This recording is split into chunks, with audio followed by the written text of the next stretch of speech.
The soft spring sunlight embraced with tenderness the quiet residential street lined with white mansions in Greenwich, Connecticut. 30 years had passed since the days when the warm aroma of Grandma's kitchen filled the air.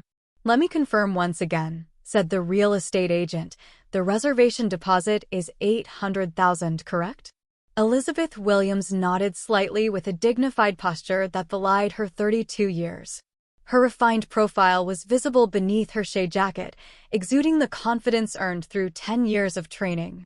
"Yes," she replied, "$200,000 is my funds, and the bank has approved the remaining loan." Elizabeth had entered a prestigious culinary school at 18 and later gained experience at the Michelin 3-star restaurant El Bernardine in New York. She felt her heart race as the moment had finally come to transform her accomplishments into her restaurant. Fascinated by her grandmother's cooking since childhood, she had clung to the dream of reviving those flavors in the modern era. After 10 years of working through holidays and working overtime, she had finally made it here. "I believe I can show you a wonderful property in Greenwich Avenue," continued the agent. At that moment, her phone rang. "Excuse me," Elizabeth said, answering the phone. "Elizabeth, Vanessa is engaged to Michael Harrington." The excited voice of her mother, Patricia, echoed. Patricia, always concerned about neighborhood opinions, looked perfect with her hair, makeup, and clothing, always at the center of the local gardening club. She constantly strove to join the upper class. "Harrington Constructions." "Yes, that important construction company. We're going to have a celebration tonight, and you must come without fail.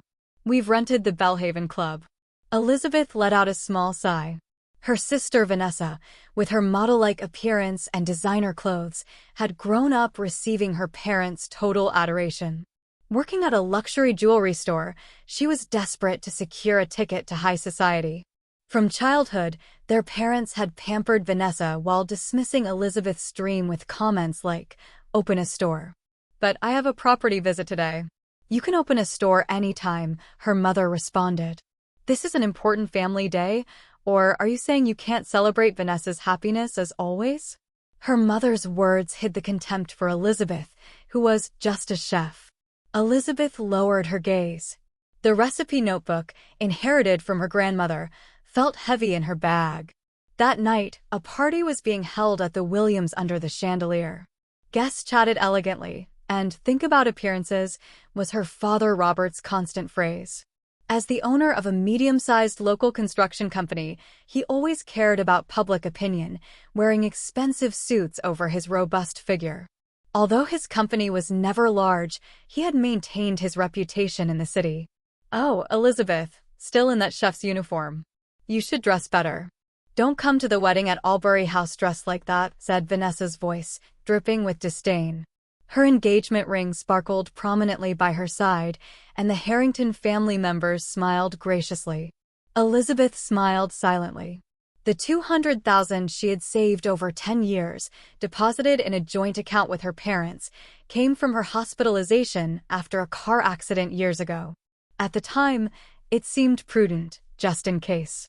Although she now regretted it, she had trusted her family and never felt the need to change it. Outside the window, the spring night wind blew softly, as if foretelling what was to come. In her apartment in suburban New York, Elizabeth turned on the lights, dragging her tired feet. The collar of her chef jacket had traces of sweat from the long hours of preparation. Outside the window, rain had started falling quietly. Finally finished for today, she murmured, the fatigue of 12 hours on her feet overwhelming her. Still, she turned on her computer, a daily habit. Checking her savings balance and the countdown to her opening was her small joy. She had a meeting with the interior contractor scheduled for tomorrow. The feeling that her dream was finally approaching reality calmed her tired body. The screen lit up brightly. The WWS Fargo online banking screen logged in to check her account balance. Elizabeth's eyes opened wide. Balance, 0. Some mistake, she whispered. Her trembling fingers opened the transaction history. Cold numbers lined up. One transaction from just an hour ago, a transfer to Vanessa Williams, $200,000. Her eyes stayed fixed on the fact, seemingly unreal. Her hand reached for her phone, but the call wouldn't connect. The number for her father was the same. Her heart began to pound. Sweat ran down her back. The photograph of her grandmother, hung on the kitchen wall, seemed to smile sadly. Then came a message from Vanessa, "Come to the family house now." She drove through the rain, the sound of the windshield wipers clearing the drops marking an ominous rhythm. 30 minutes later, she arrived at the Williams mansion. An unfamiliar Bentley was parked at the entrance, surely the Harrington family's car. The mansion was shrouded in an unusual silence. Beneath the expensive chandelier, only the ticking of the clock marked 9 p.m. There were 4 shadows in the living room. Vanessa, gracefully seated on the sofa, dressed in what seemed like a new dress, her large diamond engagement ring shining. Father Robert, with his upright posture, was unusually still in his suit, even at home. Mother Patricia, wrapped in an expensive dress, her hair and makeup perfect, seemed rather artificial. And Elizabeth, standing motionless in her chef's jacket, the smell of sweat and kitchen creating an out-of-place atmosphere in the luxurious reception room. "What happened to all my savings?" Elizabeth's voice was surprisingly calm. "We used it for Vanessa's wedding," said her father with an authoritative tone, the expression of someone who had just closed a big deal. "Since we are also account holders, there's no legal problem. A wedding costs at least $500,000. Her mother chuckled softly, holding a brochure for a luxury wedding venue. "An event like Vanessa's wedding takes priority. Your restaurant can wait." Elizabeth couldn't believe what she was hearing. 10 years of effort, overtime, working through holidays, countless tests to recreate her grandmother's recipes perfectly, all vanished in an instant. "But that was my money." Vanessa laughed out loud, her voice carrying the arrogance that had been instilled in her since childhood. "Anyway, no one is going to eat at such a cheap restaurant." Her parents smiled at this expression. Elizabeth stood frozen, her eyes cold as if looking at strangers. It seemed impossible they were blood relatives. "The wedding will be at Albury House," her mother said, her eyes gleaming with ecstasy, as though witnessing the realization of a long-cherished dream. "The Harrington family also thinks it's wonderful. With this marriage, we'll finally be part of true high society. No one wants to eat your food. This money is better spent on my wedding." Vanessa's voice echoed. No one would eat at a restaurant like that. Her parents' laughter overlapped. Those voices squeezed Elizabeth's heart like demonic whispers. Elizabeth stood up slowly. A calm, unprecedented filled her heart. The tremor in her body mysteriously subsided. "That's right, your restaurant would fail anyway." Vanessa's loud laughter echoed through the mansion. Elizabeth didn't say anything. Gripping her grandmother's inherited recipe book tightly, she walked silently toward the exit. Behind her, the laughter of her family still echoed. The pop of a champagne cork signaled the start of a festive celebration. She started the car, and the mansion's lights grew smaller in her rearview mirror. Inside the car, the tears finally began to flow, her hands shaking as they gripped the steering wheel. "I'll show them," she whispered. In the spring night sky, the full moon shone coldly, its light silently watching over Elizabeth's new resolution. Under the summer sun that beat down on the kitchen of El Bernardine, Elizabeth was preparing sauces in silence. 3 months had passed since that night. Her expression now had a sharp light that wasn't there before. "Elizabeth, do you have a moment?" The voice came from executive chef Mark Anderson. Though he was around 60, his posture was as straight as bamboo, and his eyes were sharper than those of young chefs. He had reigned in a 3-star kitchen for over 30 years. "Yes, chef. 2 hours until service starts." Elizabeth stopped her work and followed Mark through the bustle of the kitchen. They headed to the quietest place in the restaurant, the wine cellar. As they entered the temperature-controlled space, the mature, rich aroma tickled their nostrils. "You've changed recently," Mark said, looking directly at Elizabeth. The man who had discovered her at 18 and made her a first-class chef understood her like a daughter. "I'm sorry if it's affecting my work." "No, quite the opposite," Mark continued. "Our cooking has gained more depth. It has a flavor that only comes from someone who has endured hardships." "I know what happened that night." Elizabeth's eyes wavered.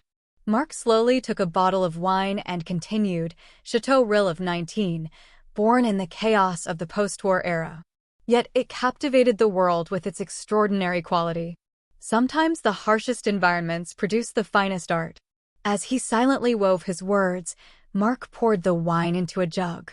The deep ruby liquid reflected a soft light. I have several contacts who are investors. I'm sure they'll be captivated by your cooking.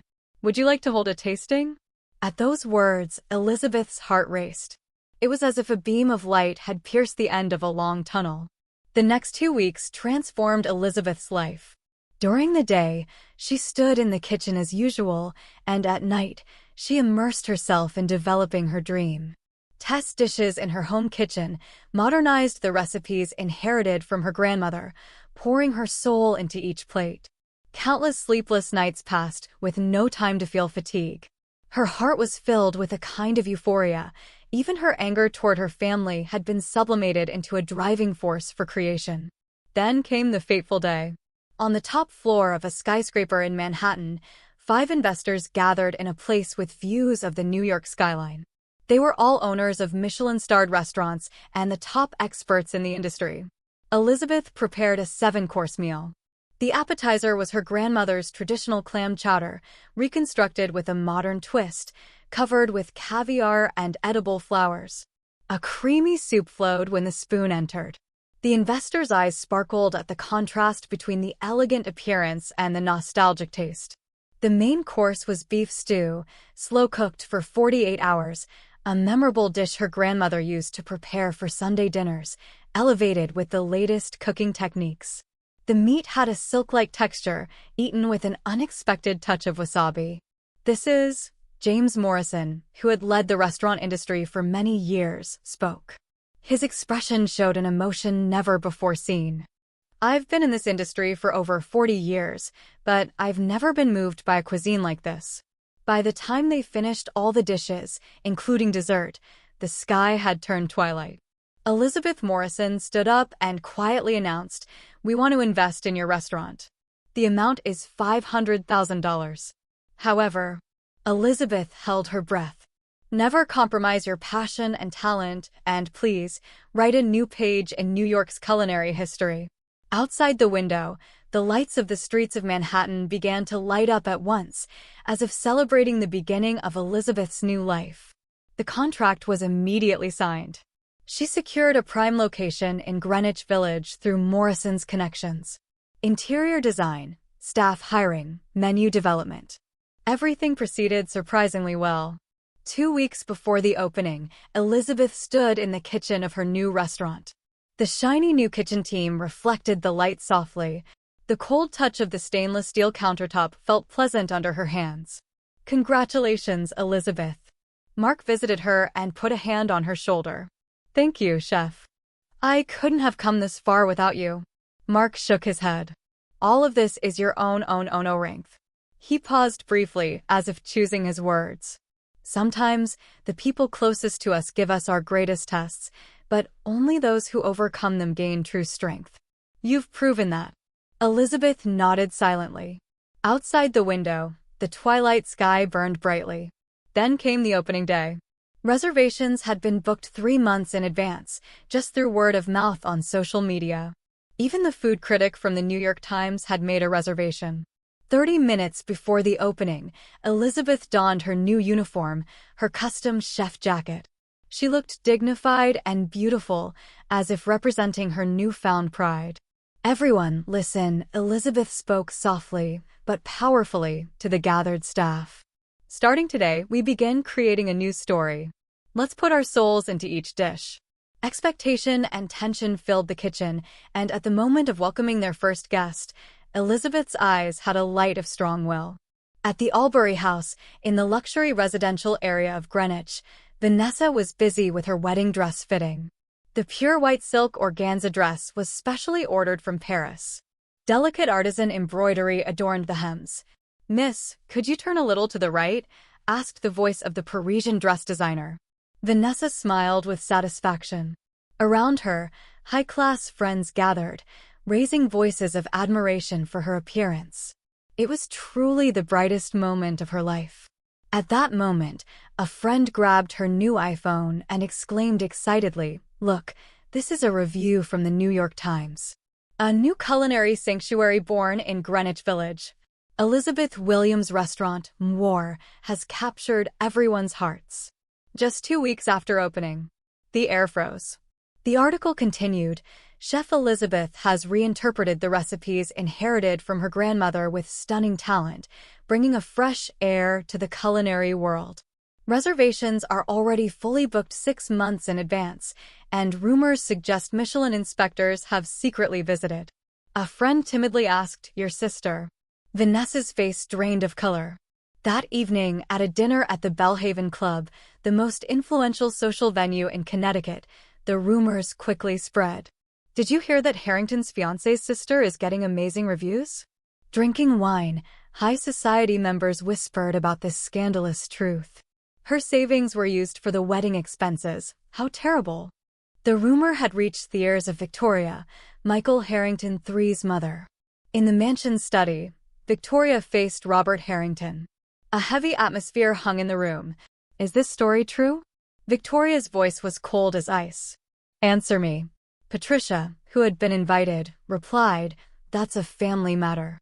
Victoria stood. Her bearing carried the dignity of the 200-year history of the Harrington family. The Harrington family is one of the most important dynasties in the country's construction industry. Our reputation is irreplaceable. And tarnishing that reputation. Her voice trailed off, but the meaning was clear. Meanwhile, at Williams Construction, the impact had already begun to show. "Robert will have to step down from this project after all," announced a courteous but firm executive from a major developer. Cancellations of new project contracts were happening one after another. "But our track record, the credibility of your company, is being questioned." At those words, Robert's backbone froze. He could almost hear the sound of the credit he had built over 30 years crumbling. A week later, an email arrived from the manager of Lansbury House. "We deeply regret to inform you that, regarding the reservation for your wedding venue, we would like to reconsider." Vanessa screamed when she read those lines. An expensive facade fell to the ground and shattered. "This can't be true. It can't be." The pure white dress ordered from Paris still lay wrapped in vinyl, shining coldly in the corner of the room. The next day, an official notice arrived from the Harrington family lawyer regarding the dissolution of the engagement between Michael Harrington III and Miss Vanessa Williams. Behind the objective text, a cold determination leaked out. Vanessa's mother, Patricia, fainted as she read the notice, collapsing onto the expensive sofa. Robert, her father, stared out the window. The price of the company's stock had plummeted. Contract cancellations from business partners were flooding in, and resignation letters from employees were piling up. "Why?" Vanessa broke into tears. "It's our fault. It's all Elizabeth's fault. Everything is her fault." As the sound of heavy rain hitting the windows echoed, the downfall of the Williams family proceeded silently but surely.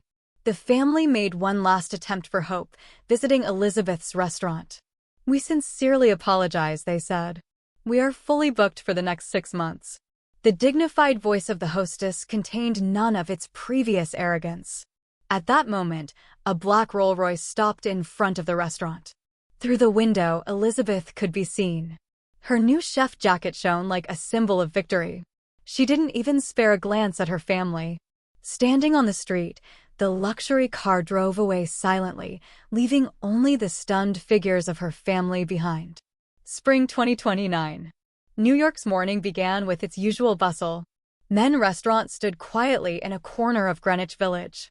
Even after winning 2 Michelin stars, reservations remained fully booked a year in advance. A line had already started to form in front of the store early in the morning. In the kitchen, Elizabeth was working on new menu developments. Now, at 39 years old, her expression conveyed satisfaction and composure. No trace of the pain from 5 years ago remained. "Chef, the food and wine interviewer has arrived," announced a young staff member. This month's article focused on the top female chefs in the United States. Elizabeth was going to be featured as the main subject. "Thank you, I'll be there in 10 minutes." Elizabeth carefully finished her work while gazing out the window. The spring sunlight gently illuminated the new buds on the street trees. Meanwhile, in the Connecticut suburbs, in an old apartment about 30 minutes by car from the former luxury residential area, Patricia arrived late. The voice of her father, Robert, resonated in the small room. Since losing his company at 62, he had been working as a security guard at a local shopping center. His expensive suits had been replaced by work uniforms, and his once dignified expression was covered with fatigue. A moment. Patricia, the mother, worked part-time at the cosmetics counter in a department store. Her once perfect hair and makeup were now done by herself, and her former elegance had faded. Reading that article again, Robert looked at his wife's tablet. The screen displayed an article about Elizabeth. "She's become something extraordinary." Patricia's voice had a complex resonance, mixing regret and pride. At that moment, Vanessa was processing the customer's purchases at the supermarket checkout. After leaving the luxury jewelry store, her day of luxury had ended. Working here, her brand-name uniform had been replaced by a supermarket apron. "Oh my God, isn't that Vanessa?" The voice came from an old social acquaintance, wrapped in luxury brands with perfect makeup. It reminded Vanessa of her former self. "I finally got a reservation at Menu. I waited a year. It's your sister's restaurant." After all, Vanessa continued scanning items in silence. That night, a letter arrived at Elizabeth's office, written in her mother's elegant handwriting. The envelope read, "To my dear daughter." Outside the window, the nighttime view of Manhattan shone. Elizabeth slowly opened the letter. "Dear daughter, it's been so long since we saw each other every day. When I see your success in the newspapers and the media, my heart fills with emotion. How foolish I was to belittle my daughter working in a restaurant.